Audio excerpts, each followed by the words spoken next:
A las 7 de la tarde, Clara era una mentira perfectamente sazonada, servida en una bandeja de profesionalismo impecable para un hombre que solo sabía devorar vidas ajenas sin saborearlas. Su sonrisa era la guarnición precisa, su eficiencia, el ingrediente secreto que mantenía el delicado equilibrio en la vida de Marcos, el millonario para el que trabajaba. Pero bajo el uniforme pulcro de la niñera más competente de la ciudad, se cocinaba a fuego lento una verdad mucho más compleja, una llena de aromas, ambiciones y un hambre voraz por una vida que aún no le pertenecía. Cada día, al cruzar el umbral del lujoso ático, dejaba atrás a la verdadera Clara para interpretar un papel que, aunque pagaba las facturas, le estaba robando el sabor a sus propios sueños. El ático de Marcos era un monumento al minimalismo y a la soledad. Paredes de un blanco clínico, muebles de diseño que parecían gritar su precio en un silencio incómodo, y ventanales que ofrecían una vista panorámica de una ciudad que se movía a un ritmo frenético, un ritmo que Marcos dominaba desde su torre de marfil. Era un inversor implacable, dueño de una cadena de hoteles de lujo, un hombre forjado en la lógica fría de los números y las adquisiciones hostiles. Recién divorciado, trataba su vida personal como una de sus empresas, delegando las partes emocionales, y Clara era su mejor empleada en el departamento de su hija, Alice. La trataba con una cortesía distante, casi robótica, pagándole un sueldo generoso para que mantuviera esa pieza de su vida funcionando sin errores, sin dramas, sin imprevistos. Para él, ella era eficiente, confiable y, lo más importante, invisible. Alice, de 7 años, era todo lo contrario a su entorno. Era una niña dulce, llena de luz y curiosidad, la única fuente de calor en aquel espacio gélido. Adoraba a Clara, no solo porque jugaba con ella o le leía cuentos, sino porque Clara traía consigo un mundo de secretos deliciosos. Alice era la única que sabía que las meriendas de Clara no eran simples sándwiches, sino pruebas de menú experimentales, y que los garabatos que a veces dibujaba en su libreta eran recetas secretas para el restaurante más mágico del mundo. La relación entre ellas era un pequeño oasis de complicidad en medio del desierto emocional que era aquel hogar. La verdadera transformación de Clara ocurría cada noche, a las 9:15, cuando finalmente llegaba a su minúsculo apartamento al otro lado de la ciudad. El contraste era brutal. Dejaba atrás el mármol y el acero para entrar en un espacio pequeño pero rebosante de vida. Y su cocina, no más grande que un armario, se convertía en su santuario, su laboratorio, su escenario. Allí, la eficiente niñera desaparecía y emergía la chef apasionada. Cacerolas viejas heredadas de su abuela se convertían en recipientes de magia. Ingredientes sencillos comprados con el dinero contado se transformaban en platos que contaban historias. Con una concentración casi religiosa, probaba combinaciones audaces. Perfeccionaba técnicas que aprendía en tutoriales durante la madrugada y fotografiaba cada creación con su viejo teléfono, cuidando la luz y el ángulo para subirla a su blog, El Sabor Escondido. El blog era su única ventana al mundo que anhelaba. Tenía un número modesto de seguidores, apenas unos 200, pero cada comentario, cada me gusta, era un soplo de aliento que mantenía viva la llama de su verdadero sueño: abrir su propio bistró. No quería un restaurante de lujo impersonal como los que Marcos frecuentaba. Soñaba con un lugar pequeño, acogedor, donde pudiera mezclar los sabores rústicos de su infancia con un toque de alta cocina, un lugar donde la comida no solo alimentara el cuerpo, sino que también contara una historia y sanara el alma. El conflicto de Clara era un plato amargo que probaba a diario. Se sentía atrapada entre dos mundos. Por un lado, la seguridad de un empleo bien pagado que le permitía sobrevivir en una ciudad cara. Por otro, la frustración de ver pasar los años mientras su pasión se cocinaba en secreto, sin comensales que la apreciaran más allá de una niña de 7 años y un puñado de extraños en Internet. A veces, cuando acostaba a Alice, curioseaba en las revistas de lujo que Marcos dejaba sobre la mesa del salón. Veía las fotos de los chefs más renombrados, los interiores de restaurantes con 3 estrellas Michelin, y un nudo de anhelo y envidia se le formaba en el estómago. Era una artista atrapada en una vida de pragmatismo, una sinfonía de sabores encerrada en la monótona partitura de la rutina diaria. Marcos, con su fortuna y sus contactos, vivía en el universo al que ella aspiraba a pertenecer, pero para él, ella era solo parte del mobiliario, una presencia funcional que se aseguraba de que su hija comiera sus verduras. No tenía ni la más remota idea de que la mujer que le preparaba la merienda a su hija era capaz de crear postres que podrían hacer llorar al más duro de los críticos gastronómicos. Y esa invisibilidad, más que cualquier otra cosa, era lo que más le dolía. Una niñera con alma de chef, un millonario que solo cree en los números y un sueño que parece imposible. ¿Se quedará el talento de Clara escondido para siempre? Si crees en el poder de los sueños, suscríbete ya al canal y cuéntanos desde dónde la estás apoyando. Queremos ver crecer a esta comunidad de soñadores. La oportunidad llegó, como llegan los milagros en la era digital, a través de un correo electrónico con un asunto que hizo que el corazón de Clara se detuviera. Propuesta de El Sabor Escondido. El remitente era Víctor Gallo, un nombre que resonaba con el poder de un trueno en el firmamento gastronómico de la ciudad. Era un crítico temido y, según los rumores, un inversor ángel para talentos emergentes, un cazador de estrellas culinarias. En el correo, Víctor elogiaba de manera sucinta una de las publicaciones de Clara y la invitaba a conversar en un bar de vinos de moda, un lugar con más reputación que alma.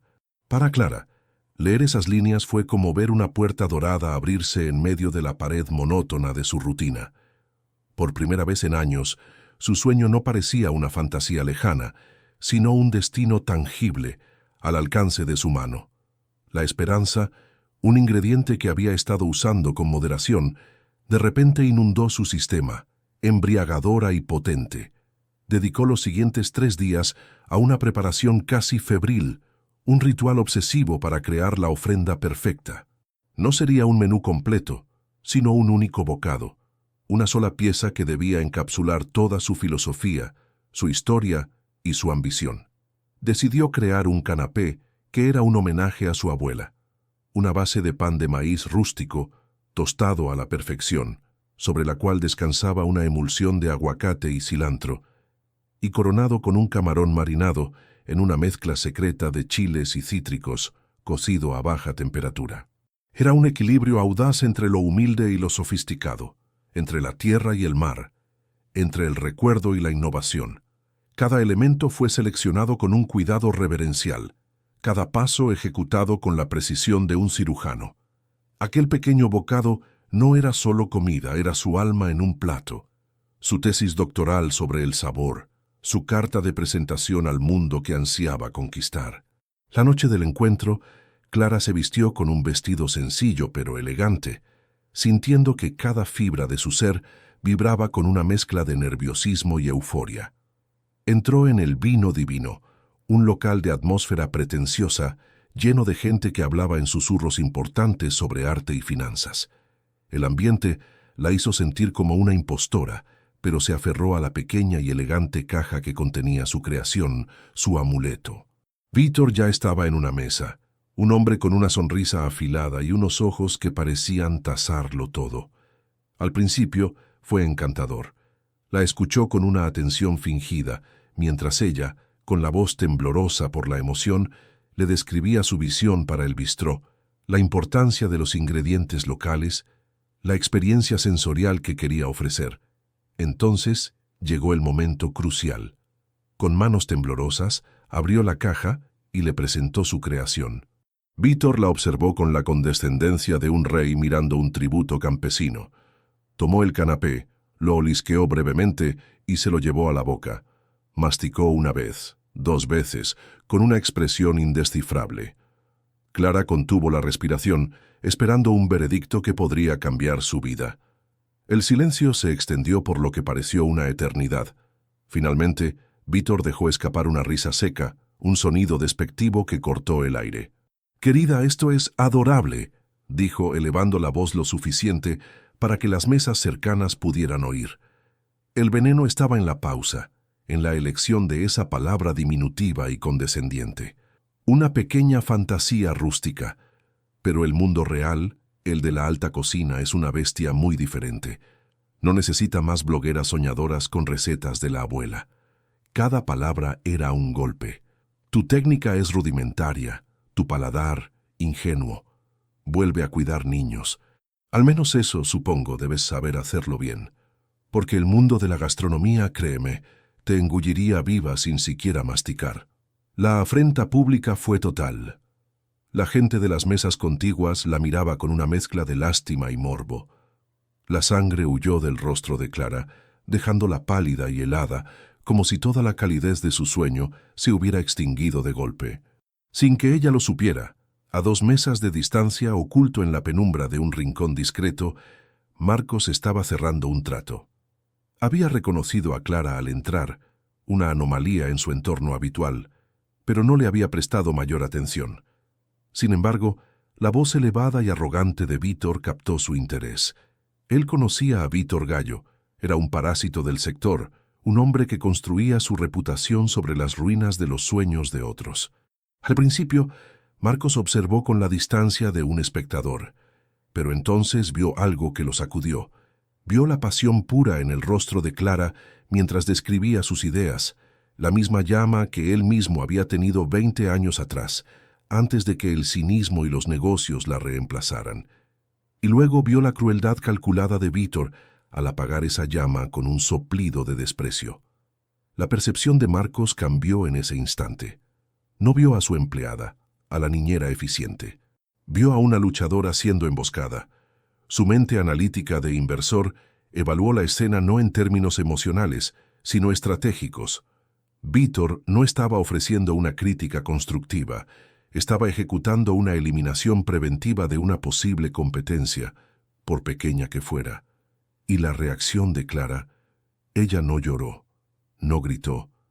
Simplemente se quedó inmóvil, absorbiendo el escarnio con una dignidad rota pero intacta. La vio pagar su parte de la cuenta, con una mano que apenas podía sostener la tarjeta, levantarse con la espalda recta y salir del local sin mirar atrás. Aquel acto de compostura en medio de la ignominia más absoluta fue para Marcos más impresionante que cualquier acuerdo multimillonario. Vio una fortaleza que nunca había sospechado, una resiliencia que el dinero no podía comprar. La imagen de su niñera enfrentándose a un tiburón y sobreviviendo a la mordedura, aunque herida, se grabó a fuego en su mente. Aquella mujer no era invisible en absoluto. De hecho, era lo más real que había visto en mucho tiempo. Al día siguiente, en el ático, el silencio era diferente. No era la calma habitual, sino el vacío dejado por una alegría ausente. Clara se movía como un autómata, sus gestos precisos pero carentes de vida. Alice lo notó y le preguntó por qué sus ojos estaban tristes. Marcos, que había estado observándola desde su despacho, finalmente salió. Su presencia llenó la cocina. Clara se tensó, esperando una reprimenda por alguna tarea no cumplida. Pero su tono de voz no era el de un jefe, era grave, directo. «Vi lo que ocurrió anoche», dijo él sin preámbulos. «Ese hombre es un imbécil, pero sus palabras solo tendrán el poder que tú les concedas». Hizo una pausa, sus ojos fijos en los de ella. «Así que esta noche no vas a cocinar para Alice, vas a cocinar para mí. Prepara una cena. Finge que soy el único inversor en el mundo que importa. Demuéstrame que él estaba equivocado». El desafío lanzado por Marcos fue como una descarga eléctrica en el sistema adormecido de Clara. La humillación de la noche anterior había dejado un residuo gélido en sus venas, una escarcha de duda y desolación que amenazaba con congelar sus aspiraciones para siempre. Pero las palabras de su jefe, inesperadas y directas, actuaron como un catalizador. No eran palabras de consuelo, sino un ultimátum a su propio talento. La tristeza, densa y paralizante, comenzó a disiparse, reemplazada por una emoción mucho más potente y productiva, una terquedad incandescente. La chispa que Vítor había intentado extinguir con su desprecio, ahora era avivada por una ráfaga de oportunidad. Aceptó el reto no con palabras, sino con una inclinación de cabeza firme, una promesa silenciosa que selló un pacto insospechado entre el magnate y la niñera. Era su única oportunidad de reescribir el veredicto de la noche anterior, de transformar la ignominia en una declaración de principios. Marcos, percibiendo el cambio en su semblante, simplemente deslizó sobre la encimera de mármol una tarjeta de crédito negra sin límite de gastos. «Compra lo que necesites, sin restricciones», fue su única instrucción. Para Clara, aquella tarjeta no representaba dinero, sino libertad. Libertad para elegir los ingredientes más frescos, los más auténticos, no necesariamente los más costosos, sino aquellos que resonaran con la historia que quería contar. Se dirigió al mercado de productores, un lugar vibrante y caótico que contrastaba fuertemente con los supermercados asépticos a los que estaba acostumbrada. Allí se movió con la seguridad de un artista seleccionando sus pigmentos. Habló con los agricultores, tocó las verduras, olió las hierbas, sintió el pulso de la tierra en cada producto. Eligió tomates reliquia, con imperfecciones que delataban su sabor genuino. Un pescado capturado esa misma madrugada, cuyos ojos aún brillaban con la frescura del océano. Hierbas aromáticas cuyo perfume evocaba campos lejanos. Cada elección era un acto de rebelión contra la artificialidad del mundo de Vítor. De regreso al ático, la cocina de diseño de Marcos, un espacio que siempre le había parecido frío e impersonal, se convirtió en su escenario sagrado. Alice, emocionada por el giro de los acontecimientos, se autoproclamó su asistente oficial de catas, danzando a su alrededor, ofreciendo sus opiniones infantiles, pero sorprendentemente perspicaces sobre cada aroma. Por primera vez, Clara se adueñó de aquel espacio. El sonido rítmico del cuchillo sobre la tabla de cortar, el siseo del aceite en la sartén, el vapor ascendiendo en volutas perfumadas, todo se conjugó en una sinfonía culinaria que llenó el silencioso apartamento de vida. No estaba simplemente siguiendo recetas, estaba componiendo. Cada gesto era preciso, cada decisión deliberada. El menú que concibió en su mente no sería una demostración de técnica ostentosa, sino un viaje íntimo, un itinerario de sabores que trazaría el mapa de su propia existencia. Esa noche, cuando Marcos se sentó a la mesa, el ambiente era tenso, cargado de expectativas. Clara, vistiendo un delantal inmaculado, sirvió el primer plato. Era una sopa fría, una reinterpretación de una receta de su abuela.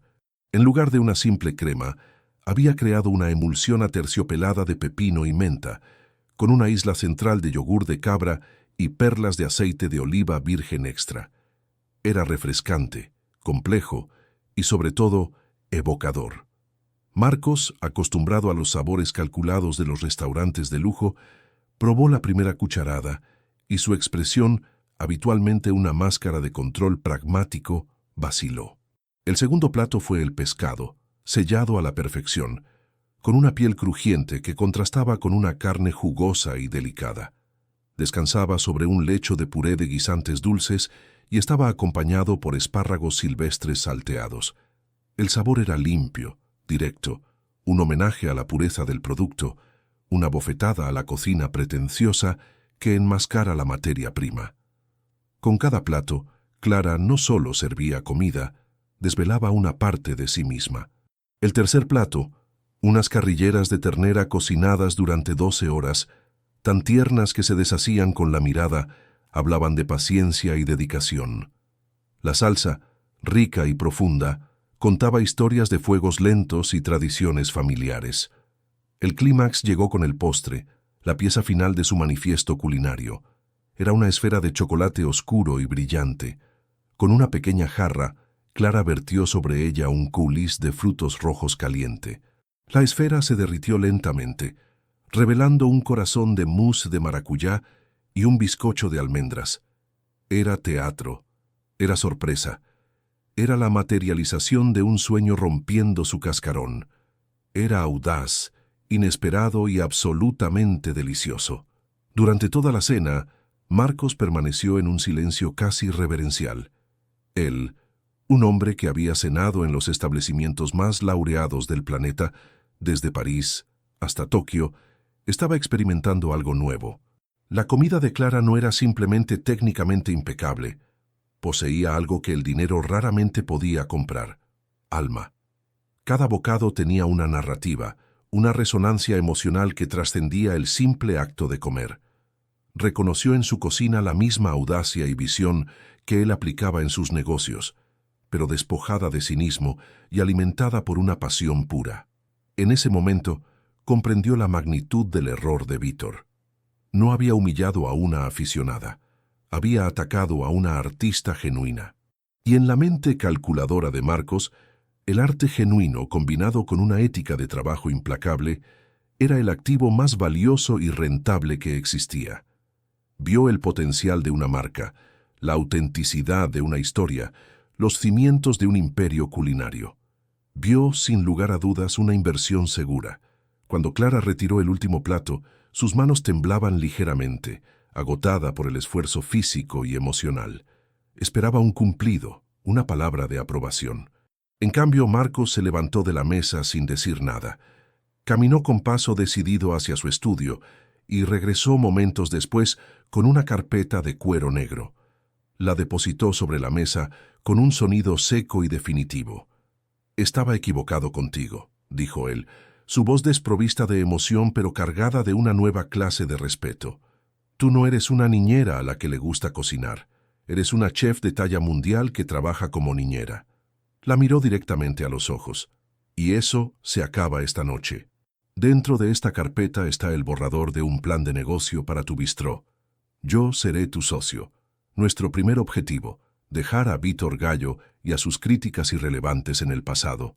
El amanecer siguiente trajo consigo una realidad tan vertiginosa y extraña que Clara tuvo que pellizcarse para asegurarse de que no estaba soñando.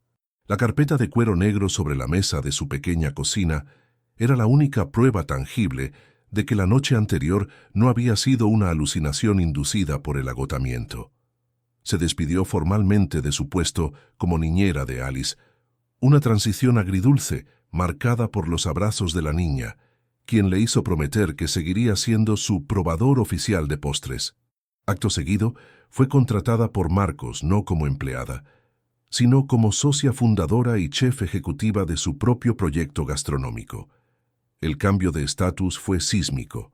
De la noche a la mañana, había pasado de ser una figura invisible en el engranaje doméstico de un millonario a convertirse en el eje central de su nueva y más apasionante empresa. La dinámica entre ellos se transformó radicalmente. Dejaron de ser jefe y subordinada para convertirse en un tándem de colaboradores. Su relación, antes definida por la distancia profesional, ahora se basaba en una intensa sinergia creativa y estratégica. Marcos se reveló como un mentor implacable pero justo. Desplegó ante ella el crudo y fascinante mundo de los negocios con la misma precisión con la que ella fileteaba un pescado. Le enseñó a leer balances, a calcular márgenes de beneficio, a negociar con proveedores y a entender el sutil arte del marketing. Las reuniones ya no eran sobre los horarios de Alice, sino sobre proyecciones financieras y estrategias de lanzamiento. Él era el arquitecto, el estratega que construiría la estructura empresarial que protegería y potenciaría su arte. Por su parte, Clara era el alma, la visión, el corazón palpitante del proyecto. Se sumergió en el proceso con una energía inagotable. Luchó con uñas y dientes para que su visión artística no se diluyera en el océano de las consideraciones comerciales. Discutía con Marcos sobre la importancia de usar ingredientes orgánicos, aunque redujeran el margen de beneficio, o sobre la necesidad de tener una cocina abierta para crear una conexión honesta con los comensales. Sus debates eran frecuentes y a menudo acalorados, un choque fascinante entre el pragmatismo feroz de él y el idealismo inquebrantable de ella. Sin embargo, de estas colisiones no surgían conflictos, sino soluciones innovadoras, un equilibrio perfecto entre viabilidad y autenticidad. Sus nuevos despachos eran los cafés de la ciudad, las obras del local que encontraron o la propia cocina del ático, que se convirtió en su laboratorio permanente. Pasaban horas catando vinos, diseñando la carta, entrevistando a posibles miembros del equipo. Alice, siempre presente, se convirtió en una especie de mascota y talismán del proyecto. Fue ella quien, con la lógica aplastante de la infancia, propuso el nombre para el restaurante. «Debería llamarse Claras», dijo un día, «porque todo lo que haces sabe a ti». El nombre, simple y directo, fue adoptado al instante. También dibujó un logotipo con sus lápices de colores, una pequeña llama estilizada que, según ella, representaba el fuego mágico de la cocina de Clara. Con la ayuda de un diseñador gráfico, aquel dibujo infantil se convirtió en el emblema sofisticado del restaurante. En medio de este torbellino de actividad, algo más comenzó a cocinarse a fuego muy lento entre ellos.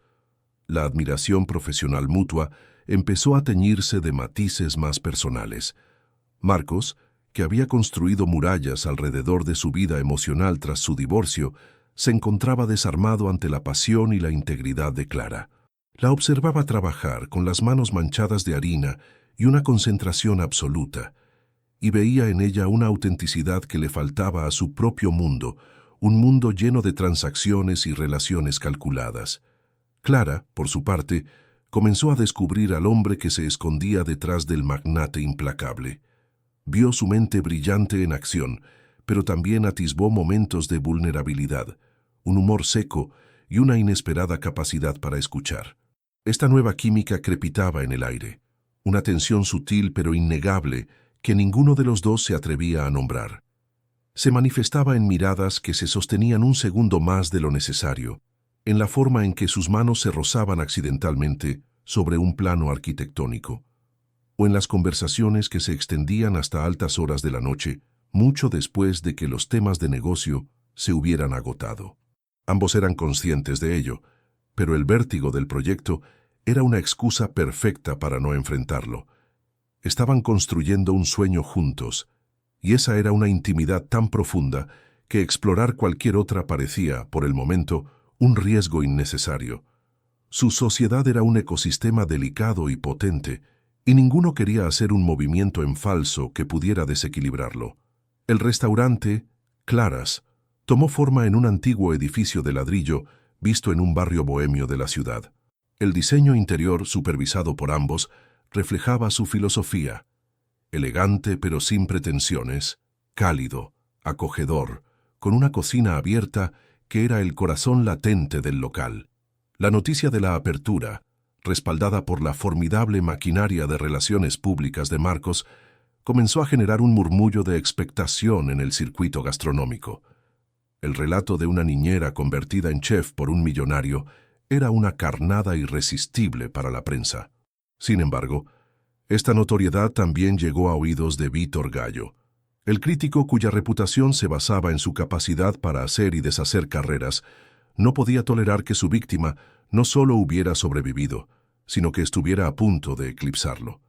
Sintiendo su ego herido y su autoridad desafiada, decidió que no se quedaría de brazos cruzados.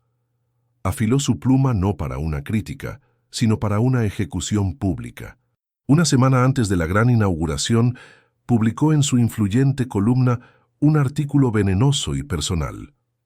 Cuestionaba la ética de Marcos, insinuando que su interés en Clara era de todo menos profesional, y la retrataba a ella como una arribista astuta, una interesada que había cambiado el delantal de niñera por un toque de chef. La bomba mediática acababa de estallar, amenazando con reducir a cenizas su sueño antes incluso de que abriera sus puertas.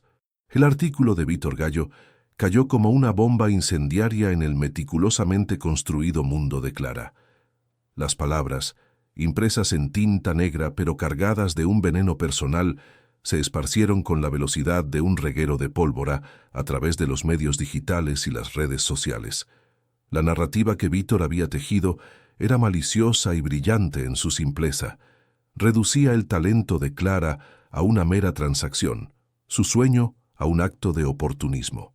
De repente, ella ya no era la prometedora chef a punto de inaugurar el restaurante más esperado del año. Se había convertido en la protagonista de un melodrama sensacionalista, un personaje caricaturesco en una historia de poder, dinero y seducción. La atención mediática se desvió de su cocina hacia su vida personal, y cada titular era una nueva puñalada a su integridad. El impacto en Clara fue devastador. La coraza de determinación que había forjado comenzó a agrietarse bajo el peso del escrutinio público. Por primera vez desde que aceptó el desafío de Marcos, la duda, esa vieja y paralizante enemiga, se instaló de nuevo en su mente. Las palabras crueles de Vítor en el bar de vinos, que había logrado enterrar bajo capas de trabajo y esperanza, resurgieron con una fuerza renovada. ¿Y si él tenía razón desde el principio? ¿Y si ella era, en efecto, una impostora, una aficionada jugando en una liga que no le correspondía, cuyo éxito se debía no a su habilidad, sino a la fortuna de haber tropezado con un mecenas millonario?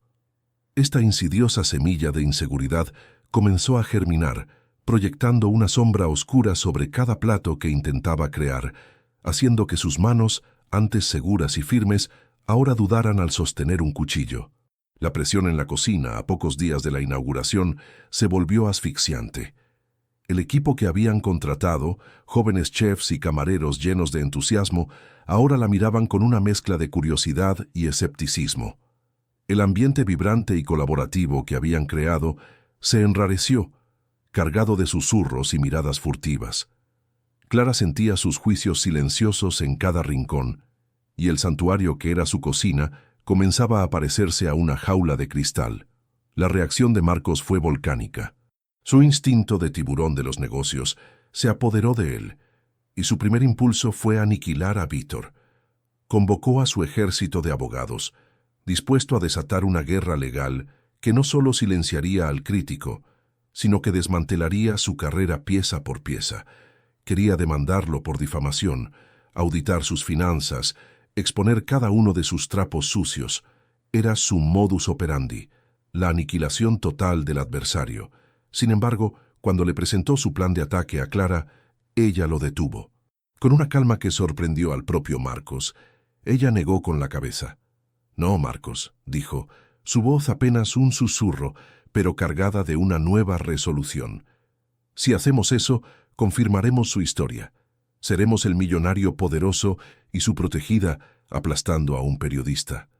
No voy a ganar esta batalla en un tribunal. La voy a ganar aquí, en mi cocina». En ese momento Marcos vio algo extraordinario. Vio a la mujer que había defendido su sueño con pasión en un bar de vinos resurgir de las cenizas de la duda. Vio una resiliencia que trascendía la lógica empresarial, una fuerza que no provenía del poder o del dinero, sino de una convicción inquebrantable en su propio arte. Su negativa a pelear sucio, su insistencia en que la calidad de su trabajo sería su única defensa, fue una lección de integridad que lo golpeó con la fuerza de una revelación.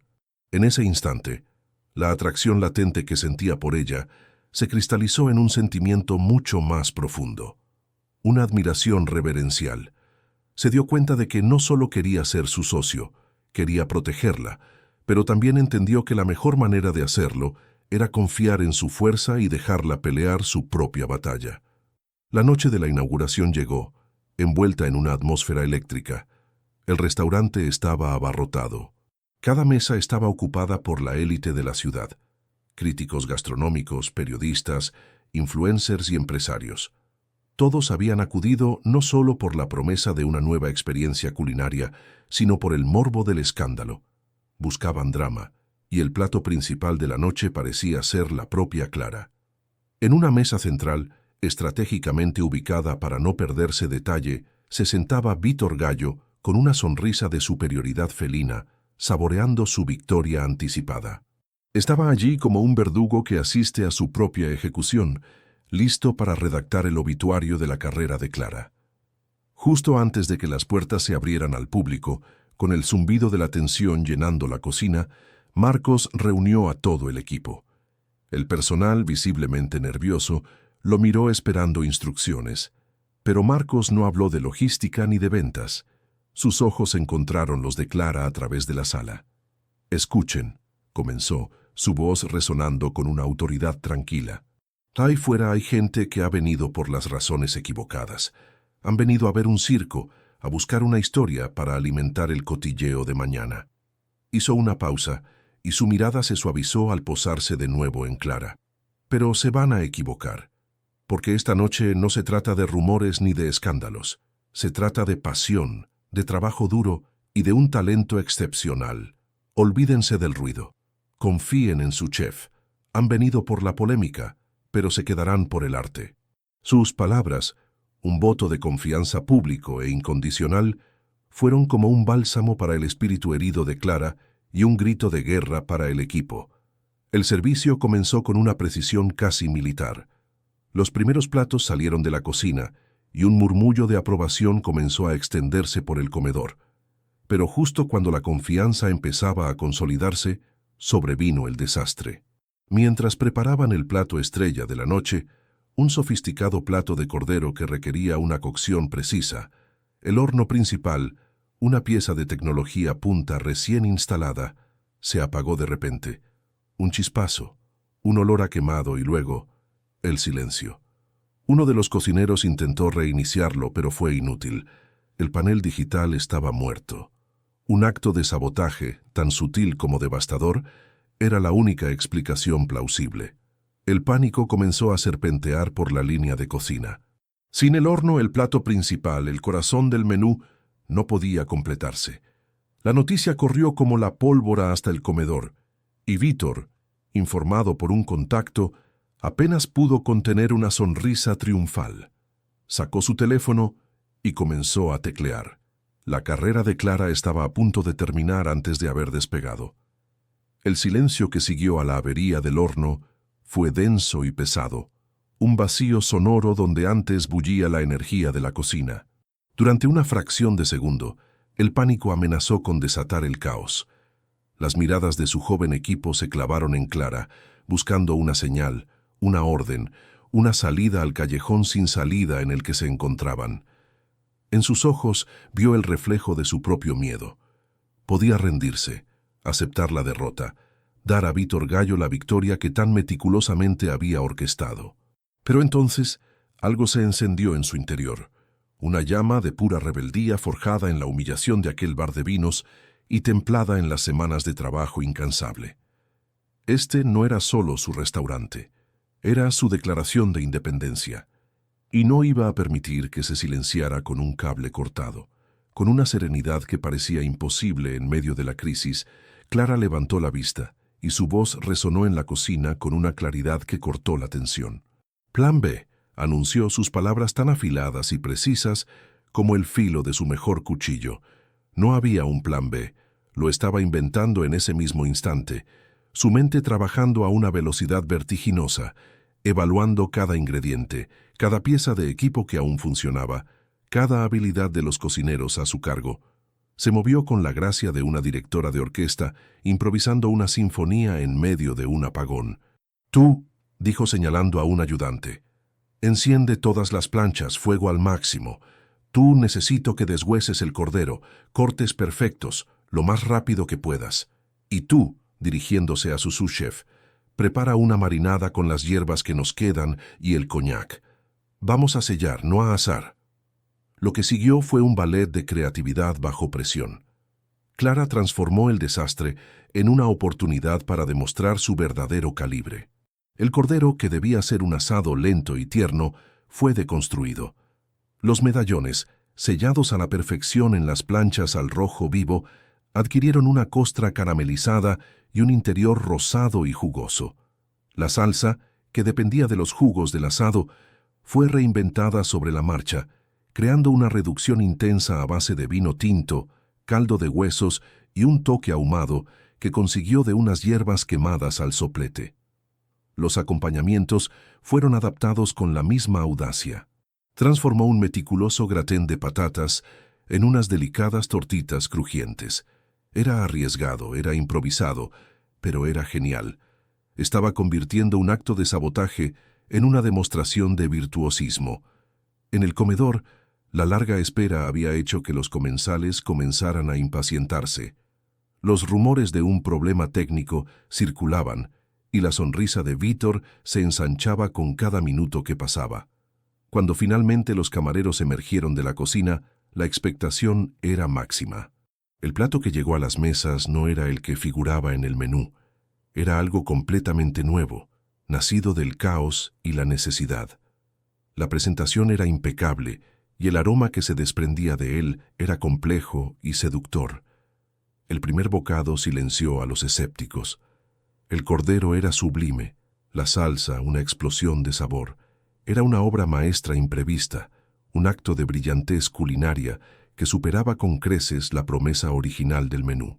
La historia de la avería y la improvisación de Clara comenzó a filtrarse por la sala, pasando de mesa en susurros de asombro. La narrativa de la noche cambió por completo. Ya no se trataba del escándalo de una arribista, sino de la leyenda de una chef que había convertido un ataque directo en su mayor triunfo. El crítico gastronómico más influyente y respetado de la ciudad, un hombre mayor y de pocas palabras, sentado a una mesa cerca de Víctor, probó el plato, cerró los ojos un instante y luego llamó al maître. Con voz clara y audible declaró: «Dígale a la chef que esto no es solo una cena, es una lección magistral, una prueba irrefutable de que el verdadero talento no se puede sabotear, solo se le puede obligar a brillar con más intensidad». Aquellas palabras fueron el golpe de gracia. Víctor Gallo, pálido y con el rostro contraído por la furia, vio cómo su plan se desmoronaba. Su intento de asesinato profesional se había convertido en la coronación de su víctima. Salió del restaurante antes del postre, humillado y con su credibilidad hecha jirones. Al final de la noche, el restaurante estalló en una ovación espontánea cuando Clara, exhausta pero radiante, salió de la cocina. Su victoria era absoluta e indiscutible. En las semanas siguientes, Claras se convirtió en una leyenda urbana, el lugar donde era imposible conseguir una reserva. Ella ya no era la niñera que se convirtió en chef, era simplemente la chef Clara, un nombre pronunciado con reverencia.